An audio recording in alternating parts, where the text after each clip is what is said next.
그럼에도 불구하고 1심 재판부가 이거는 똑 떨어지는 증거다. 스모킹건이다라고 한 게 몇 개 있죠. 그렇죠.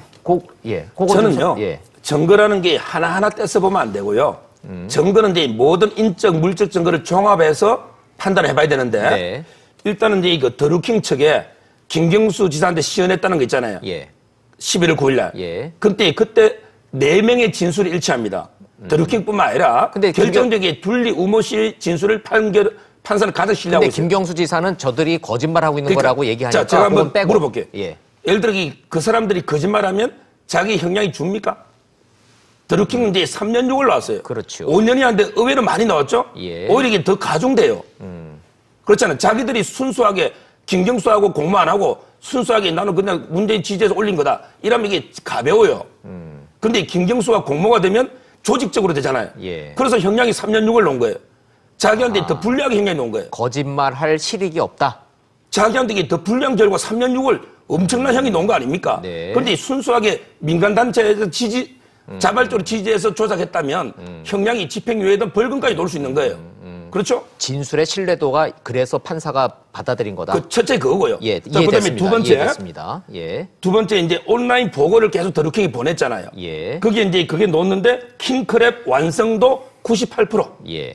이런 이제 문자 주고받은 게 놓은 거고요. 그다음에 김경수 지사가 기사를 갖다가 홍보해달라고 보낸 게 있죠, URL로.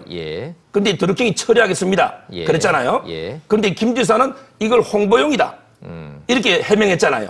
근데 그 기사 내용을 보니까 전부 이게 문재인한테 불리한 기사예요. 불리한 기사를 홍보해달라고 뿌립니까? 우리 이제 불리한 기사는 댓글을 조작해서 우리 내려서 더 방어하는 거 아닙니까? 댓글을 조작하는 그 내용이. 앞뒤가. 저는 이게 김 지사의 말이 계속 조금씩 바뀌면서 앞뒤가 안 맞고 이런 이제 여러 가지 증거를 판사는 종합해 보는 거예요. 그리고 이제 자꾸 추론한다 이런 게 많다고 하는데 그런 이제 여러 정황 증거들은 한 단계 추론하는 과정을 원래 거치는 거예요. 예를 들어 이게 직접 증거는 드루킹의 증언 이런 건 직접 증거지만 여러 가지 간접 증거는 판사가 경험칙과 상식에 맞게 합리적 추론 과정을 거치기 때문에 판결문 그런 용어 놓은 거지. 그럼 이게 예를 들어 다스 MB 거나 전부 이게 박근혜 대통령 직접 증거 어딨습니까? 다 이게 여러 가지 간접 증거 가지고 판사가 합리적으로 추론하잖아요. 그 과정을 거친 겁니다.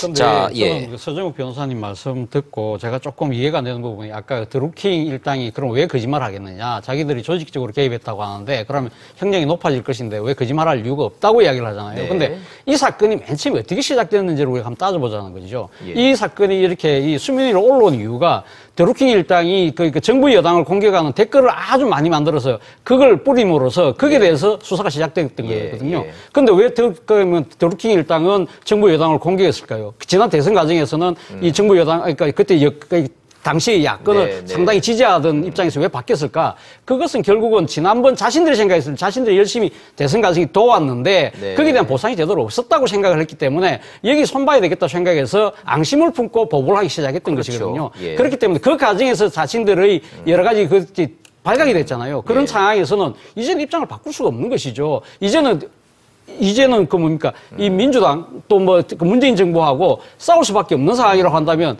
그 상징적 그 대척점에 있는 김경수 도지사를 끝까지 물고 들어갈 수밖에 없는 그런 상황을 그러니까 도외시할 수 없다는 것이죠. 이게 지금 시계열을 자꾸 넘나들면서 시청자 여러분들한테 설명을 드려야 되는데. 제가 드리고 싶은 이야기는 이 항상 대법원에서는 항상 최종적으로 무죄 나올 때는 그렇잖아요.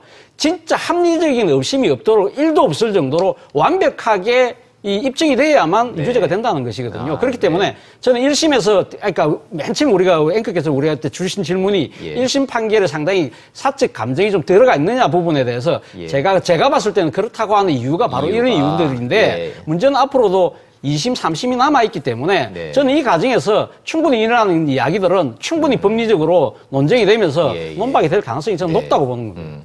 거기 좀 하나 덧붙이자면요. 지금 드루킹이 왜 공모를 자꾸 주장하느냐, 그 이유에서 보면은, 공범 관계에 있는 두 축이 서로 주도성이 어디에 있었느냐에 따라서 떠넘기게 하는 겁니다. 자, 만약에 이 댓글 조작을 드루킹이 단독으로 했거나 아니면 주도적으로 했거나 이렇게 되면은 본인들이 형량이 높아집니다. 거꾸로 김경수 지사가 지시해서 우리는 어쩔 수 없이 했다. 이렇게 되면은 형량이 낮아질 수밖에 없습니다. 그렇기 때문에 그렇군요. 예, 그래서 이 드루킹 쪽에서 김경수 지사를 물고 늘어진 거거든요. 네. 이렇게 공모했다고 주장하는 거고 거짓말할 동기가 충분하다는 겁니다. 거짓말할 동기가 그런데 충분하다는 말씀. 결과적으로 판결은 논리적으로 모순된 판결이 나와버렸어요. 똑같은 성창호 판사가 판결했는데 드루킹 김경수 지사가 공모했다.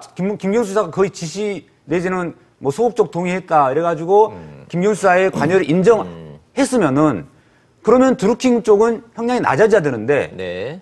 드루킹 쪽은 똑같이 오히려 더 형량을 3년 유고를 하면서 또 김경수에서는 징역 2년을 또 했거든요.